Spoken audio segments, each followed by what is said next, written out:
Dear students, हमारा lecture चल रहा है अबाउट द एम्पिरिकल फार्मूला। कल हमने एम्पिरिकल फार्मूला को थोड़ा बहुत डिस्कस किया था और फिर हम बाद में चले गए थे how to determine a molecular formula from the empirical formula. Dear students, हमारे पंजाब के सिलेबस में एक टॉपिक है कि the determination of empirical formula from the combustion analysis. तो डियर स्टूडेंट्स, हम आज कंबस्चन एनालिसिस करेंगे और इसके ज़रिए से हम एम्पिरिकल फार्मूला क्या करेंगे, डिटरमाइन करेंगे। सो डियर स्टूडेंट्स, आपके पास कंबस्चन एनालिसिस असल में होता क्या है? कंबस्चन एनालिसिस जो होता है ये जलने का प्रोसेस होता है और ये हमारे पास ऑक्सीजन की मौजूदगी में होगा। सबसे पहला पॉइंट आपको ये पता होना चाहिए कि ये किसकी मौजूदगी में होगा, ये आपके पास ऑक्सीजन की मौजूदगी में होगा।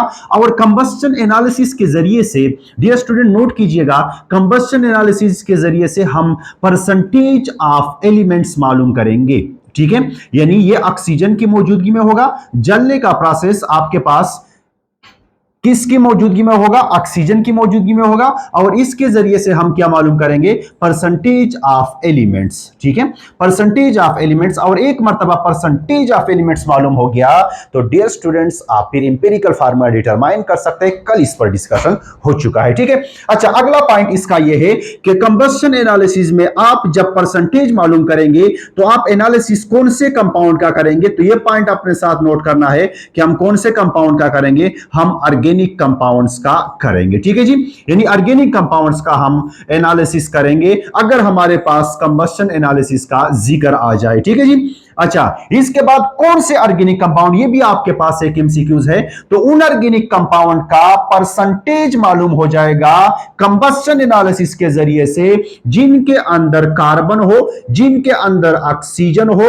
और जिनके अंदर हाइड्रोजन हो। ये एमसीक्यू है कि आपके पास कंबस्शन एनालिसिस के जरिए से ऑर्गेनिक कंपाउंड में एलिमेंटल परसेंटेज मालूम किया जा सकता है। लेकिन कौन से ऑर्गेनिक कंपाउंड, वो ऑर्गेनिक कंपाउंड जो प्योरली उसमें कौन कौन मौजूद होगा, उसमें कार्बन मौजूद होगा, ऑक्सीजन मौजूद होगा और साथ में क्या मौजूद होगा, हाइड्रोजन मौजूद होगा। तो ये पॉइंट आपके माइंड में होना चाहिए। अच्छा जी, कुछ आपके पास इस तरह के कंपाउंड्स भी है जिनके पास नाइट्रोजन होता है, ऑर्गेनिक कंपाउंड है, लाइक अमाइंस हैं, कुछ में से हेलोजेंस होते हैं, कुछ में से सल्फर होता है। तो डियर स्टूडेंट्स, ये भी एमसीक्यूज आपने अपने साथ नोट करना है कि इस तरह के कंपाउंड जिनमें से कार्बन, हाइड्रोजन और ऑक्सीजन के अलावा कोई और एलिमेंट मौजूद होगा तो हम कंबस्शन एनालिसिस के जरिए से उनका परसेंटेज मालूम नहीं कर सकते हैं। ये एमसीक्यूज भी आपको पता होना चाहिए। ठीक है जी, चलो आगे चलते हैं। आगे हमारे पास क्या है कि ये कंबस्शन एनालिसिस में एक्चुअली होता क्या है। तो डियर स्टूडेंट्स, मैं आपके सामने रिएक्शन लिखता हूं, सही है। मैं इसको पूरे डिटेल से एक एक एमसीक्यूज आपको बता देता हूं कि इनमें क्या क्या एमसीक्यूज पूछा जा सकता है। स्टूडेंट्स, एक आपके पास रिएक्शन में सबसे पहले होता है फ्यूल, जो कि फ्यूल चेंज हो सकता है। मैं यहां पे मीथेन ले रहा हूं, आप इथेन ले ले, आप प्रोपेन ले ले, आप प्रोपीन ले ले, ये है हमारे पास फ्यूल, सही है। साथ में यूज होगा ऑक्सीडेंट, जिसको हम ऑक्सीजन बोलते हैं और कंबस्शन एनालिसिस में ऑक्सीडेंट हमेशा के लिए ऑक्सीजन यूज होता है। ठीक है जी, अच्छा, कंबस्शन एनालिसिस का जो प्रोडक्ट होता है डियर स्टूडेंट्स, वो कार्बन डाइऑक्साइड होगा, वो आपके पास H2O होगा और साथ में हीट भी रिलीज होगा। तो dear students, the product should be remember for MCQs कि आपके पास क्या होता है, कार्बन डाइऑक्साइड और H2O is the product of the combustion analysis along with the heat। अगर ये हीट रिलीज कर रहा है तो प्यारे बच्चों आपको पता है कि ये क्या होता है, एक्सोथर्मिक प्रोसेस होता है। सो जलने का जो प्रोसेस है वो क्या होता है, एक्सोथर्मिक होता है। इंसान भी जब जलता है तो बाहर वाले को पता चलता है। So it is the exothermic process. ये पॉइंट्स एक एक पॉइंट अपने साथ नोट करना है। ठीक है जी, अच्छा, ये हमारे पास क्या हो जाएगा, दिस इज द रिएक्शन। यहां पर ये फ्यूल होते हैं, फ्यूल चेंज हो सकते हैं। ऑक्सीडेंट हम हमेशा के लिए क्या इस्तेमाल करते हैं, हम हमेशा के लिए ऑक्सीजन यूज करते हैं। डियर स्टूडेंट्स, यहां पर मैंने एक बहुत ही इंपॉर्टेंट चीज पे बात करनी है जिससे बहुत मतलब एमसीक्यूज पूछे जा सकते हैं और पूछे गए हैं।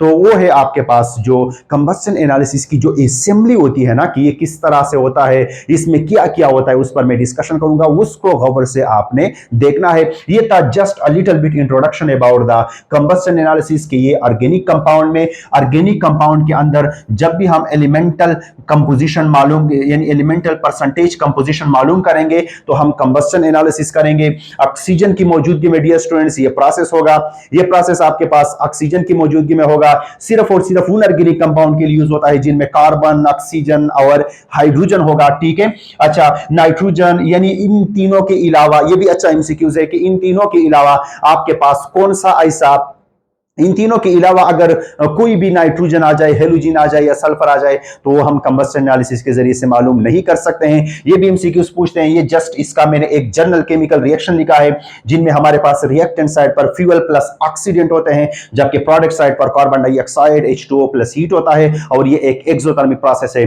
डियर स्टूडेंट्स, मेरा अगला जो टारगेट है वो है ये जो असेंबली होती है कंबस्शन एनालिसिस की, वो कैसे होती है, उनमें कहां कहां एमसीक्यूज पूछा जा सकता है और उनसे हम क्या क्या इंफॉर्मेशन हासिल कर सकते हैं। तो फिर उसके बाद डायरेक्ट में जाऊंगा in order to determine the percentage composition और फिर बस वही वाला टॉपिक हो जाएगा जो पिछले लेक्चर में मैंने आप लोगों को समझाया है। ठीक है जी, तो चलो मैं आगे चलता हूं और आगे जाते हुए मैं यहां पे असेंबली आप लोगों के सामने ड्रा कर रहा हूं। डियर स्टूडेंट्स, सबसे पहले हम लेंगे यहां पे फर्नेस। क्या लेंगे डियर स्टूडेंट्स? सबसे पहले हम यहां पे फर्नेस लेंगे। ये मैं आप लोगों के सामने असेंबली लिख रहा हूं कंबस्शन एनालिसिस का। ठीक है प्यारे बच्चों, सबसे पहले हमारे पास क्या होगा? सबसे पहले हमारे पास फर्नेस होगा।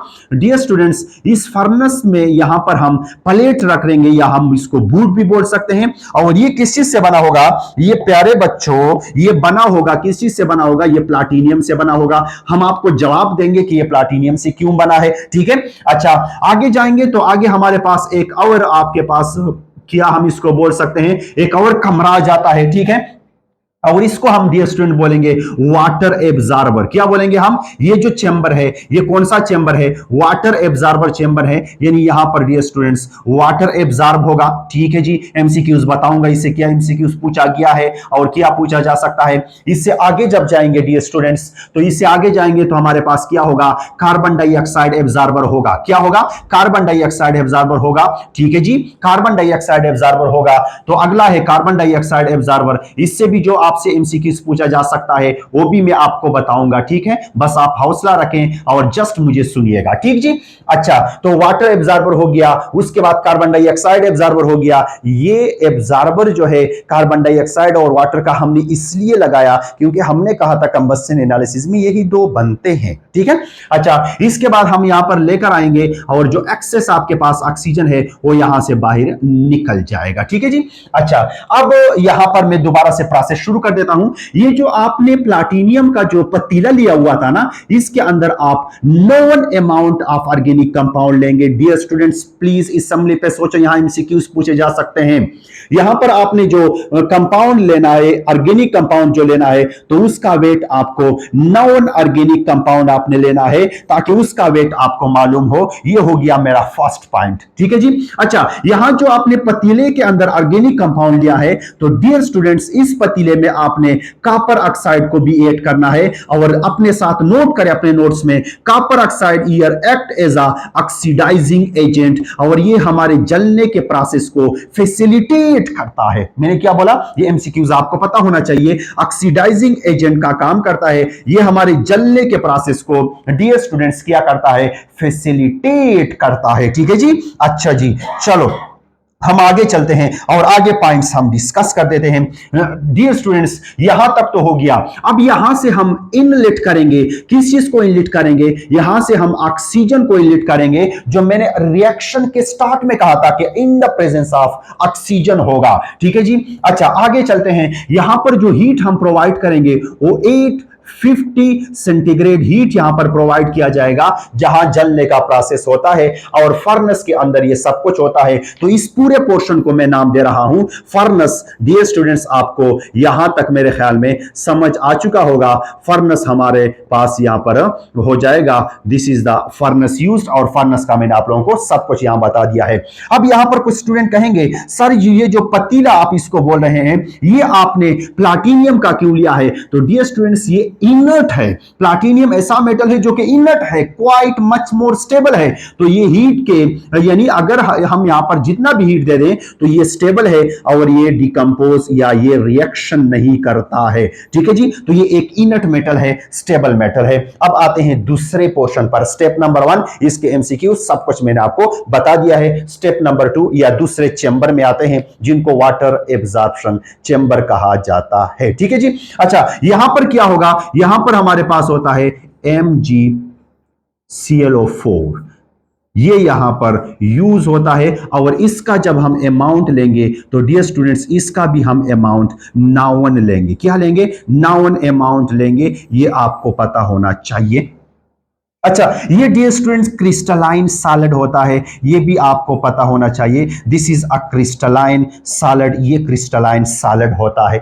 ठीक है जी। अच्छा, आगे आपको यह भी पता होना चाहिए कि इसको हम वाटर एब्जॉर्बर क्यों यूज करते हैं, क्योंकि ये डियर स्टूडेंट्स हाइग्रोस्कोपिक कंपाउंड है। एमसीक्यूज अपने साथ नोट करो, शाबाश। ये हाइग्रोस्कोपिक कंपाउंड है।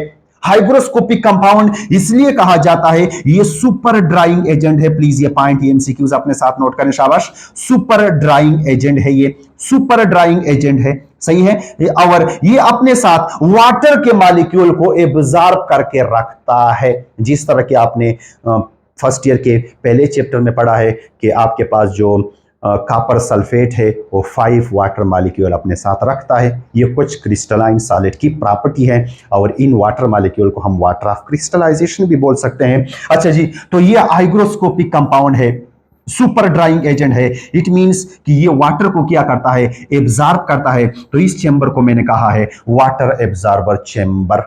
ठीक है, इससे जो एमसीक्यूज पूछा जा सकता है, वाटर एब्जॉर्बर चेंबर में कौन यूज होता है? KOH यूज होता है, सोडियम हाइड्रोक्साइड यूज होता है, कॉपर सल्फेट यूज होता है, या MgCl4 यूज होता है। तो डियर स्टूडेंट कौन यूज होता है? MgCl4 यूज होता है। MCQs number first. अच्छा, MgCl4 को क्यों यूज किया जाता है? क्योंकि ये हाइग्रोस्कोपिक सब्सटेंस है। हाइग्रोस्कोपिक सब्सटेंस इसको क्यों कहा जाता है? क्योंकि ये सुपर ड्राइंग एजेंट है, ये वाटर को अट्रैक्ट करता है। सही है जी। तो ये हो गए आपके पास इसके एमसीक्यूज। और ये आप अननाउन लेंगे या नाउन वेट लेंगे? ये आप नाउन वेट लेंगे, ये आप नाउन वेट लेंगे, ताकि बाद में इसके वेट में जो ज्यादती आएगी, इसके वेट में जो इंक्रीज आएगा by the absorption of water, तो फिर वहां से आपको वाटर का मास मालूम हो जाएगा। समझ रहे हैं मेरी बात को? तो इसलिए मैंने इसको कहा कि आपने इसको क्या लेना है डियर स्टूडेंट्स? आपने इसको नाउन लेना है। तो प्यारे बच्चों, यहां तक आपको समझ आ चुका होगा। चलो आगे चलते हैं। आगे जो भी एमसीक्यूज पूछा जाता है वो मैं आपको बता देता हूं। अब तीसरे चेंबर पर आते हैं, और तीसरे चेंबर में आपके पास क्या है? तीसरे चेंबर में आपके पास कार्बन डाइऑक्साइड एब्जॉर्बर है। ठीक है, तो कार्बन डाइऑक्साइड एब्जॉर्बर, यहां पर हम 50% KOH सॉल्यूशन लेंगे। मैंने वर्ड इस्तेमाल किया है, सॉल्यूशन लेंगे। तो प्यारे बच्चों, सॉल्यूशन लेंगे, ये आपको यहां तक पता होना चाहिए कि हम 50% ऑफ सॉल्यूशन लेंगे। एमसीक्यूज में पूछा जा चुका है, पूछते हैं, पूछेंगे भी आपसे। चलो आगे चलते हैं। आगे ये है कि अब आपके माइंड में एक सवाल आएगा, सर ये KOH हम क्यों ले रहे हैं? तो आपको प्यारे बच्चों पता है कि KOH एक गुड बेस है, यानी KOH क्या है? बेस है। और आपके पास जो कार्बन डाइऑक्साइड है वो डियर स्टूडेंट्स क्या है? वो एक एसिड है। तो यहां पर कार्बन डाइऑक्साइड यानी बेस और एसिड में रिएक्शन होता है, इज रिजल्ट साल्ट प्लस क्या बनता है? प्लस H2O बनता है। तो इसी वजह से हमने यहां पर बेस को लिया है, ताकि वो किसको एब्जॉर्ब कर सके? ताकि वो कार्बन डाइऑक्साइड को एब्जॉर्ब कर सके। पिछली मर्तबा इससे एक एमसीक्यूज पूछा गया था, और एमसीक्यूज किया था डियर स्टूडेंट्स। एमसीक्यूज ये था कि आपके पास जो कार्बन डाइऑक्साइड का एब्जॉर्प्शन चेंबर है, कार्बन डाइऑक्साइड का एब्जॉर्प्शन चेंबर है, यहां जब एब्जॉर्प्शन होता है तो ये किस किस के नतीजे में एब्जॉर्प्शन होता है? तो डियर स्टूडेंट्स, ये जो एब्जॉर्प्शन होता है ये केमिकल रिएक्शन के नतीजे में होता है। किसके नतीजे में होता है? केमिकल रिएक्शन के नतीजे में होता है। ये एमसीक्यूज पूछा गया है, मैंने आपके सामने केमिकल रिएक्शन लिखा है। अगर वो केमिकल रिएक्शन की बजाय न्यूट्रलाइजेशन का वर्ड यूज करे, फिर भी आपको पता होना चाहिए। सो ये एमसीक्यूज पिछले मर्तबा भी पूछा गया था, और आपसे इस मर्तबा केमिकल रिएक्शन की बजाय अगर वो न्यूट्रलाइजेशन का वर्ड यूज करे, तो फिर भी आपको पता होना चाहिए कि यहां पर न्यूट्रलाइजेशन रिएक्शन हो रहा है, क्योंकि मैंने आपका कंसेप्ट क्लियर किया है कि एक गुड एसिड बेस है और दूसरा गुड एसिड है। ठीक है जी। अच्छा, अगर आपसे कोई पूछे, अगर एमसीक्यूज के ऑप्शन में सोडियम हाइड्रोक्साइड आ गया पोटाशियम हाइड्रोक्साइड की बजाय, तो क्या सर हम इसको भी क्लिक कर सकते हैं? यस, आप इससे भी क्लिक कर सकते हैं, क्योंकि ये भी बेस है। तो दोनों आप, अगर आपके पास ये ऑप्शन नहीं था और सोडियम हाइड्रोक्साइड का ऑप्शन था, फिर भी आप उससे पिक कर सकते हैं। ये दोनों बेस है और एज अ बेस एक्ट करते हैं। ये केमिकल रिएक्शन, न्यूट्रलाइजेशन रिएक्शन यहां होता है, आपके सामने लिखा जा चुका है। यही एमसीक्यूज इससे पूछे जा सकते हैं। डियर स्टूडेंट्स, KOH जो आप लेंगे, इसका भी आप आपके पास जो मास होगा वो क्या होगा, नाउन होगा, क्योंकि केमिकल रिएक्शन के नतीजे में जो मास में इंक्रीज आएगा फिर उसको नोट किया जाएगा और वो मास एक्चुअली किसका होगा, कार्बन डाइऑक्साइड का होगा। सो ये आपके सामने मैंने असेंबली ड्रा की हुई है और इस असेंबली से जो भी एमसीक्यूज पूछे जाते हैं वो सारे एमसीक्यूज मैंने आपके सामने हाईलाइट किए हैं। डियर स्टूडेंट्स, यहां इस असेंबली में सिर्फ एक काम है और वो काम क्या करना है, बाकी हम अपने एम्पिरिकल फार्मूले तक पहुंच चुके हैं, हम अपने कल के टॉपिक तक पहुंच चुके हैं। सिर्फ एक काम करना है, यहां जो वाटर एब्जॉर्बर चेंबर जो है ना, वहां से वाटर का मास निकालना है। किस चीज का मास निकालना है, वाटर का मास निकालना है। और साथ में जो कार्बन डाइऑक्साइड चेंबर है ना, जिसमें हमने नाउन मासिस दोनों लिए थे, उसके मास में कितना इंक्रीज आता है, वहां से कार्बन डाइऑक्साइड का मास मालूम करना है और हेंस हम परसेंटेज तक पहुंच जाएंगे। परसेंटेज तक पहुंच के हम एम्पिरिकल फार्मूले तक पहुंचते हैं, उस पर तो वैसे भी कल डिस्कशन हो चुका है। ठीक है जी, तो यहां से अगर आप वाटर का मास मालूम करना चाहें तो आपने जो MgCl4 का जो मास लिया था डियर स्टूडेंट्स, जो नाउन मास था, लेट से हमने 5 ग्राम लिया था और इसके मास अब एनालिसिस के बाद 8 ग्राम हो गया, तो इट मींस कि यहां पर कितना ग्राम वाटर बन चुका है, 3 ग्राम वाटर बन चुका है। तो डियर स्टूडेंट्स, इस तरह डिफरेंस से हम क्या करते हैं, मालूम करते हैं। चलो आगे चलते हैं और आगे हम थोड़ा सा एनालिसिस करते हैं कि क्या होता है। एक फार्मूला, एक दो फार्मूले हैं, वो भी आपके सामने लिखता हूं और इस फार्मूले में एक एमसीक्यूज भी है, वो आपसे डिस्कस करता हूं, फिर एक एग्जांपल करते हैं, तो फिर हमारा ये लेक्चर यहां पर खत्म हो जाता है। डियर स्टूडेंट्स, ये असेंबली बहुत इंपॉर्टेंट है, इससे ये एमसीक्यूज पूछा गया है कि OH का केमिकल रिएक्शन का एमसीक्यूज पूछा गया है, MgCl4 का एमसीक्यूज पूछा गया है। अच्छा डियर स्टूडेंट्स, यहां पर आपके पास ये जो एज ए ऑक्सीडाइजिंग एजेंट काम करता है, यहां पर जो हीट है, यहां पर जो ऑक्सीजन है, मैंने सारा डिटेल से आपके साथ डिस्कस किया है। चलो आगे चलते हैं और आगे हमारा है how to find out percentage of carbon, hydrogen and oxygen from the combustion analysis. उसके लिए फार्मूला लिखता हूं, फिर आगे चलते हैं और आगे इसको वाइंड अप करते हैं। सही है जी, चलो आगे चलते हैं। अब हमारे पास क्या है, percentage of carbon. Percentage of carbon अगर हम मालूम करते हैं तो डियर स्टूडेंट्स आप यहां पे गौर करें, हमारे पास परसेंटेज ऑफ कार्बन, लेकिन हमारे पास तो मास ऑफ कार्बन डाइऑक्साइड आया है, जो मैंने पीछे डिस्कस किया। यहां देखो मैंने यहां डिस्कस किया है कि यहां मास ऑफ कार्बन डाइऑक्साइड आएगा, ठीक है। और मैं क्या मालूम कर रहा हूं,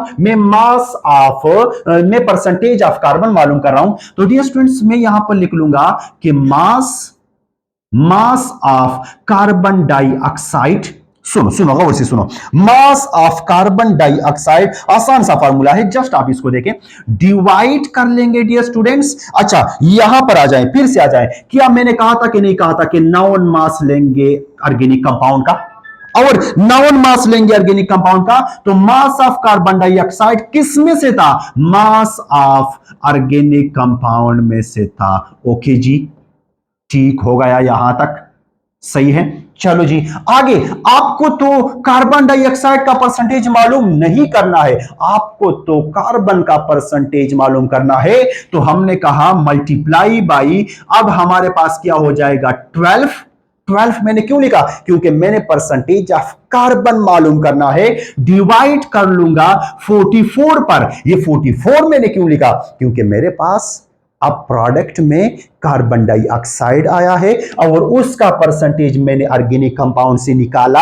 अब कार्बन डाइऑक्साइड से मैंने कार्बन को निकालना है, तो दैट्स व्हाई कार्बन का mass divided by the total, और टोटल ऑफ कार्बन के केस में कौन है, कार्बन डाइऑक्साइड है, और मल्टीप्लाई कर लेंगे 100 से, तो आपके पास आ जाएगा percentage of the carbon. Dear students आपको फार्मूला जस्ट याद होना चाहिए, ठीक है। बाकी एमसीक्यूज में इस पर इतना डिटेल से नहीं आएगा, जस्ट आपको फार्मूला याद होना चाहिए, ठीक है जी। अच्छा इसके बाद आगे चलते हैं, आगे हमारे पास क्या है, percentage of the hydrogen will be equal to the, percentage of the hydrogen will be equal to the, तो आपके पास क्या हो जाएगा, mass of H2O।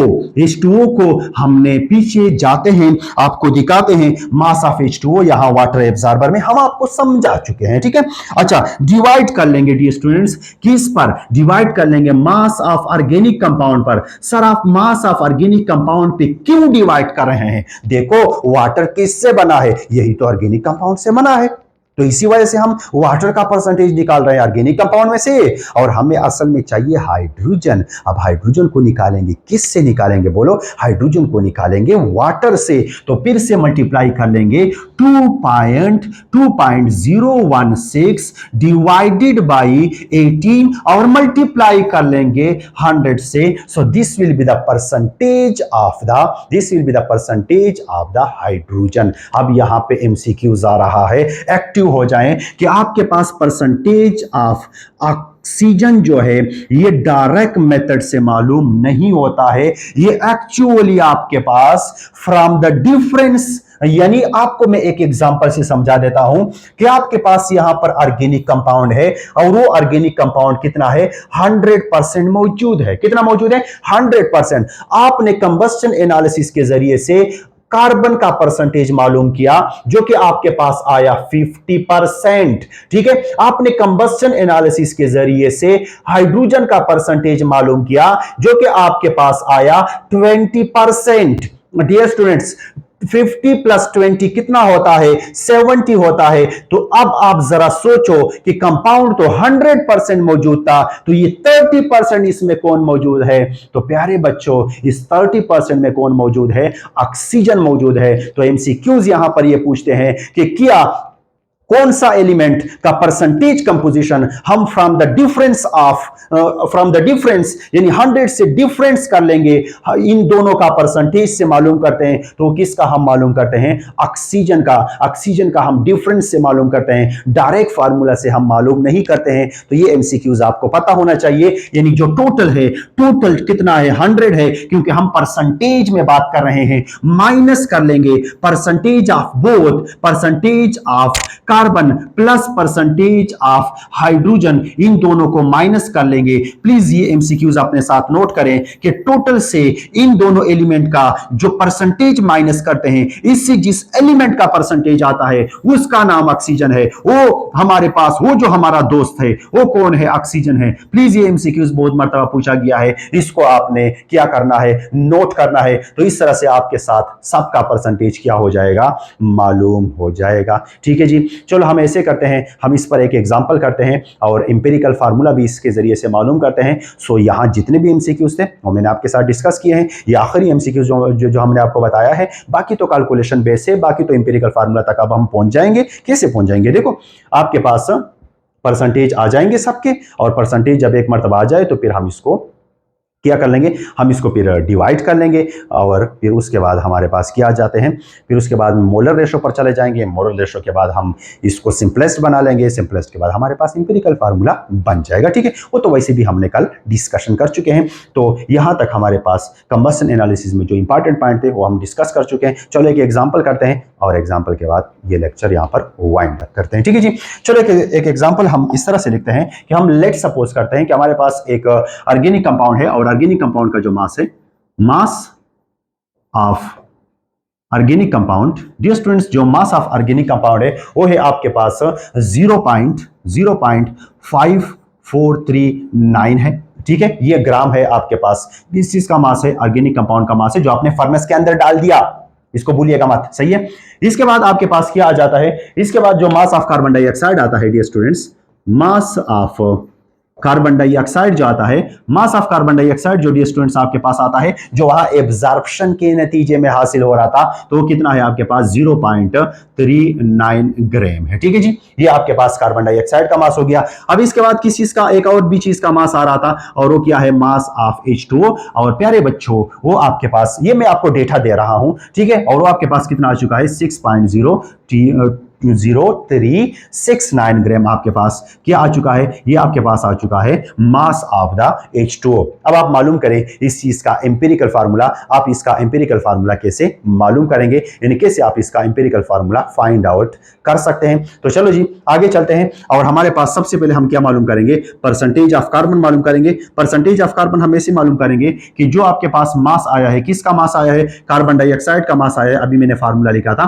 Carbon dioxide का जो मास आया है उसको हम डिवाइड करेंगे जो आपके पास टोटल ऑर्गेनिक कंपाउंड का मास है।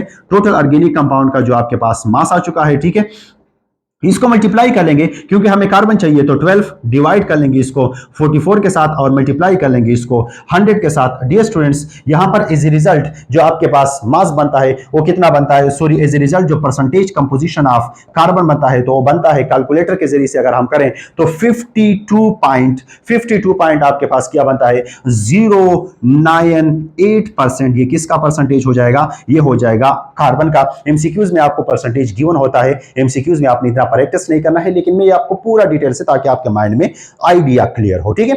अच्छा, इसके बाद हम परसेंटेज ऑफ क्या मालूम करेंगे, इसके बाद हम परसेंटेज ऑफ हाइड्रोजन मालूम करेंगे। सो आपके पास जो वाटर गिवन है, जो वाटर का मास गिवन है वो है 0.636 ग्राम। इसको डियर स्टूडेंट डिवाइड कर लेंगे, जो टोटल मास है ऑर्गेनिक कंपाउंड का 6.549 ग्राम पर 9 ग्राम पर डिवाइड कर लेंगे और मल्टीप्लाई बाई 2 पॉइंट क्या हो जाएगा, 2.016 डिवाइड हो जाएगा किस चीज पर, 18 पर, और मल्टीप्लाई कर लेंगे प्यारे बच्चों किस चीज से, 100 से। इस रिजल्ट जो मेरे पास रिजल्ट आ जाएगा वो कितना आ जाएगा, वो मेरे पास आ जाएगा 13.11%। ये परसेंटेज हो जाएगा किस चीज का, हाइड्रोजन का। अब आप लोगों को पता है कि परसेंटेज ऑफ ऑक्सीजन अगर हमें मालूम करना है तो हम डिफरेंस से मालूम करते हैं, प्यारे बच्चों पता होना चाहिए, वो हम डिफरेंस से मालूम करते हैं। यानी 100 माइनस कर लेंगे जो आपके पास परसेंटेज ऑफ कार्बन है प्लस जो आपके पास परसेंटेज ऑफ हाइड्रोजन है, तो एज ए रिजल्ट जो आपके पास आंसर आता है तो कितना आता है, वो आता है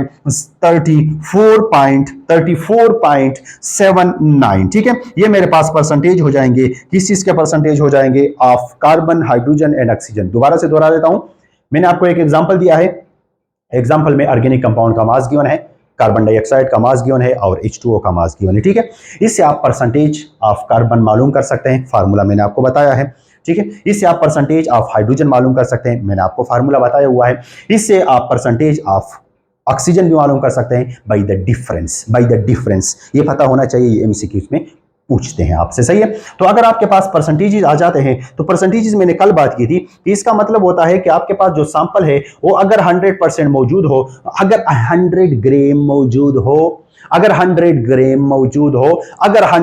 मौजूद हो, यानी अगर आपके पास सैंपल जो है वो 100 ग्राम मौजूद हो तो इसमें से 52.098 ग्राम कौन है, इसमें कार्बन मौजूद होगा।